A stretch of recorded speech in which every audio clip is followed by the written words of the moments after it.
are so pretty, pretty, pretty, pretty. Baby girl, you are so pretty, pretty, pretty, pretty. Hi, my name is Jaclyn. I'm the owner of Jaclyn Beauties, and I've been a full-time makeup artist for 2 years now. So I've been getting a lot of questions, especially in my DMs or from clients, about how to do makeup. The beginning of the video will be more educational, then it'll start going towards the eyeshadow, and then how to do a flawless base. And I'll be telling you all my tips, all my tricks on how you can achieve this look that I have on right now. Let's start at the beginning. So the first thing is, what skin type are you? To figure out what skin type you are, you could look at your skin during the day. The most common 3 types of skin types are oily, dry, and combination. If you have other concerns, those are just skin concerns, which could also be added within your skin type. The picture shown will help you identify what type of skin type you are, and it could also help identify if you have any skin concerns. If you have anything else, any other questions, I would recommend seeing a licensed esthetician or a dermatologist. Once you know your skin type, now you can build your skincare regimen. So for a basic routine, all you need is a cleanser, a moisturizer, and a sunscreen. When you are looking at products, some products are catered to certain skin types, or some products are catered to any skin type. So please read the label when you are searching for products. Also, if you are unaware of certain ingredients, some people are allergic to certain ingredients in certain products of makeup or skincare. So if you happen to try a new product and you see that it's breaking out your skin, just stop. Don't use it anymore, because then it's going to cause a lot of irritation to your skin. And then you can figure out that what ingredients are in that product, so when you buy a new product, you can avoid certain ingredients that might not work for your skin. Let's say you already started your basic routine and you're ready to upgrade. So I listed everything that I personally use in my own skincare routine that you may add to your skincare routine if you want to upgrade from having just a basic routine. If you need recommendations on products, you may message me and I will let you know based on your skin type. We can discuss. When applying your skincare products, you need to wait at least 30 seconds in between each product to let it absorb into your skin. If you want a very good finish on your makeup, you need a very good and plump skincare routine. Even if you are an oily skin type, you still need to moisturize your skin. I know you might look a little bit more oily, but it'll really work in your favor, especially when you're using powders.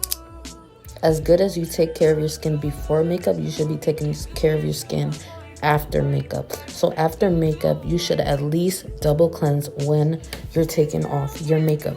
One time washing your face is not going to do it. You're still going to have excess oils in your skin that you will need to clean. Here's just a list of things you can do after removing your makeup.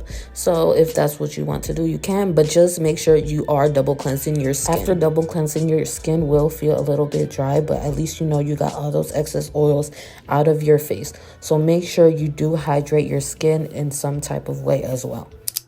So now let's get into what's an undertone. An undertone is the color underneath the surface of your skin that affects your overall skin color. There are 3 known types, which are cool, warm, and neutral. And then there's another type, which is olive. Usually it is very easy for me to know what undertone my client has, but if you really don't know, you could look at your vein colors as well as the charts listed. Another way to figure out your undertone is if you can wear gold or silver jewelry. Usually gold goes with warm and then silver goes with cool. If both look flattering on you, then you're probably just a neutral shade. There is also a filter on TikTok. It's called the Kosas filter. It's for their foundation, but the filter lets you pick which undertone is closest to your skin and which skin color is closest to your skin. So if you really need something that's more visual, you can go onto TikTok and look up the Kosas filter, and it should be on there. Now, to find your correct shade in any brand that you are looking at, each brand will carry a specific number of shades. Within those shades, there are going to be shade families. For example, a brand may have shade families of fair, light, medium, tan, and then deep. So from those shade families, you will look at your skin and be like, oh, I'm more into the light family. So you're gonna go to those light shades. And within those light shades, there might be like 3 to 4 different shades to choose from. And then from those 3 to 4 different shades, we'll have 3 to 4 different undertones along with them. So if you don't really know which undertone and which shade will go with you, you could at least get 2 from this shade family and try out which is closest to your actual skin tone. So I'm going to use me as an example. I am in the light family. So when I am going to find a concealer shade, you normally want to find a shade that's 2 to 3 shades lighter than you. Depending on how big of a shade family the brand I'm choosing has, I might use a light to fair concealer, or I might go to a fair concealer. So you're gonna go up 1 shade family lighter than yourself, depending on how light you want your concealer to be. As for contour, we're gonna do the opposite. So if I'm light, I would go for a medium or medium tan contour shade. Just like for concealer, you're going to do 2 to 3 shades lighter. For contour, you're going to go 2 to 3 shades darker. When you are looking for your perfect shade, you want to swatch on your neck. You want to make sure that your neck matches with your body, so then it can match with your face. If you have different tones on your neck, you may match with your chest. Depending on if you have different colors on your chest, you're going to want to choose one overall color that you see going through your neck and chest. If you find a match and it is like so close to being your exact shade, you can buy color mixing pigments. I know LA Colors, I think, has color mixing pigments. So you could use a white, a yellow, a orange, or a blue, depending on how you want to shift the foundation. If you want to lighten it, make it golden, warm it, or neutralize the foundation shade.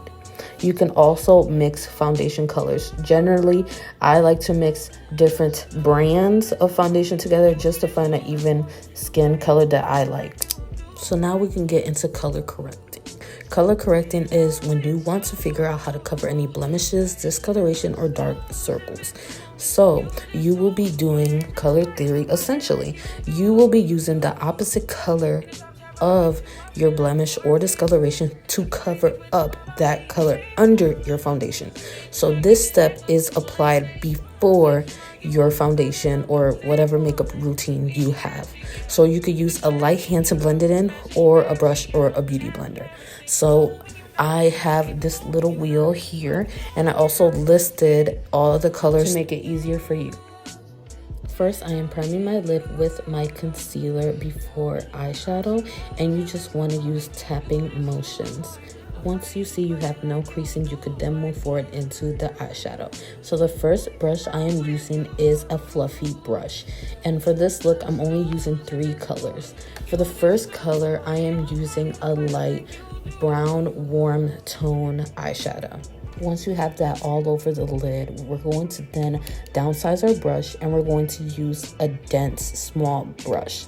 Now with this brush, we're using a dark brown tone, and since we're doing a cut crease, we are going to go in the shape of a cut crease. And as you can see, I'm going to be rubbing the color sideways onto the shape of the cut crease.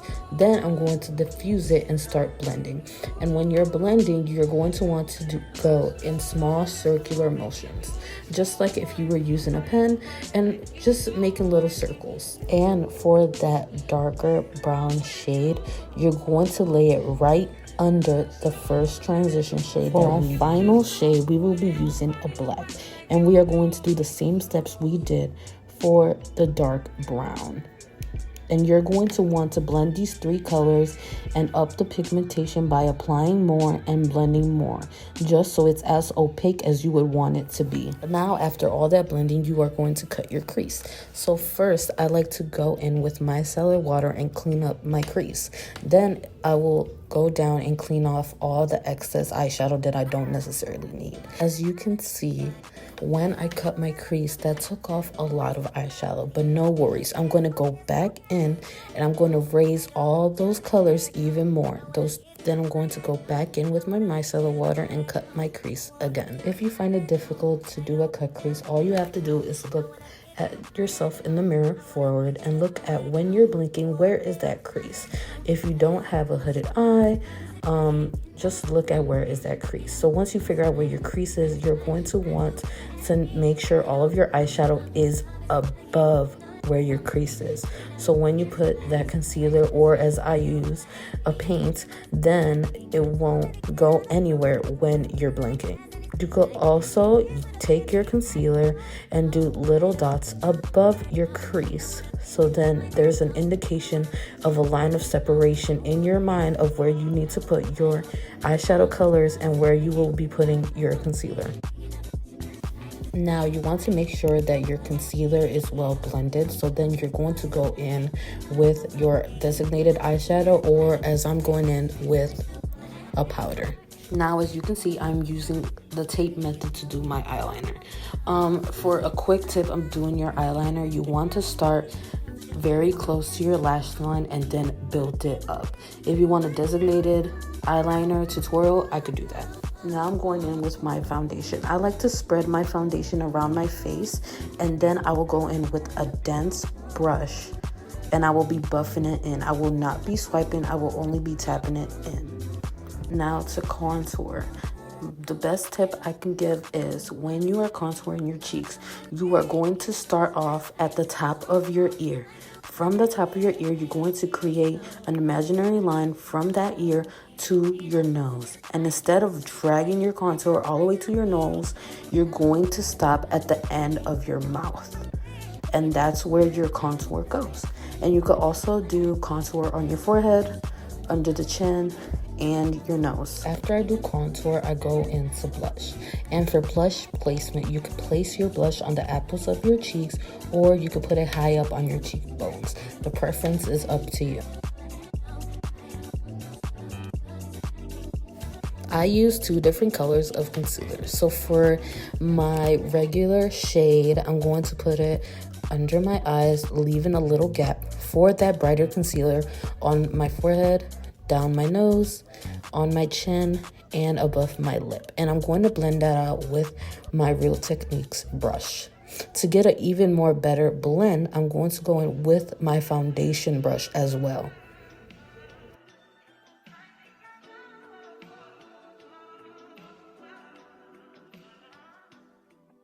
Now I'm going to set my whole face except the areas where I put cream contour. So I'm going to be using tapping motions and pressing it into my skin.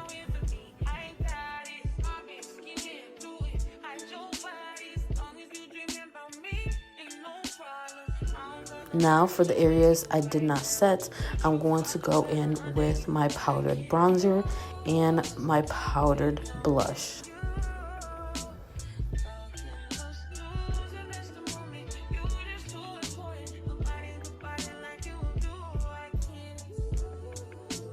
So this is where I start to bake. So I'm using a HD sheer powder that is white. When you are baking, you are not pressing it into the skin like a setting powder. You are going to put a light layer on top of that powder and just let it sit. You're not gonna press it real into your face. No, you're just going to let it sit for a good amount of time. So I let it sit while I finish my bottom eyeshadow and my lip. For the bottom eyeshadow, I did use all 3 colors. First, I went in with the black and diffused it with the dark brown. And to diffuse that dark brown, I went in with the light brown. I did go in at least 2 to 3 times just to get the pigment payoff that I wanted. Just remember, if you want a really good pigment payoff, you will have to go in and blend the colors in and put the colors more than once.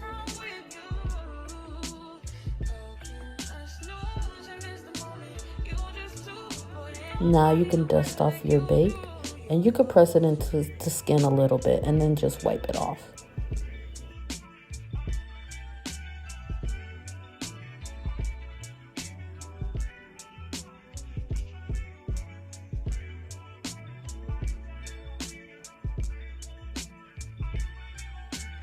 So this is the finished look, and here's just a close-up.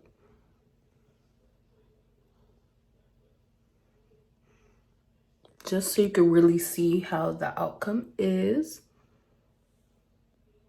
If you're a client, you're familiar with my makeup style, so you already know how your makeup gonna come out.